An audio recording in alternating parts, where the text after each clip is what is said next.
In the world of miniature art, the question isn't whether you want to supersize it, but whether you want to miniaturize it. Tiny does something to people. In Jessica Halavik's kitchen, bigger isn't always better as she intricately sculpts miniature food out of clay.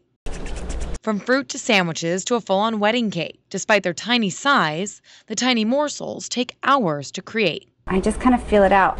There's not a lot of rules or anything, and I just slice it just like a little piece of bread. But the hard work pays off, drawing hundreds of fans online and attention from local galleries. In person, it's always a little more like, wow, that's really small. And it's not just tiny food. The miniature trend is reaching all realms of the art world.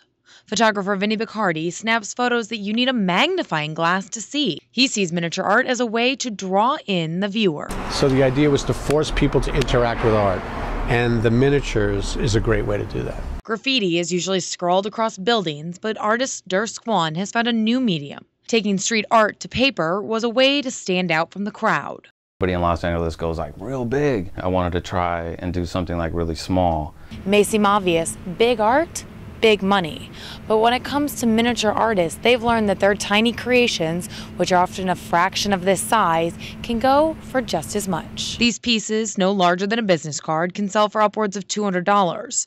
Baccardi's photographs, depending on the size of the canvas, can cost upwards of $1,000. Halavik, though, is still searching for a way to turn her tiny treats into a full-on business. If I ever made any money from this at all, it would be a dream come true. But the real payment comes from people's reaction to her work. People just get really happy, and to me, that's worth doing it. Whether it's street art or street food, creating miniatures allows the viewer and the artist to get creative and think inside the box, not out of it. Alexis Otis, ATBN.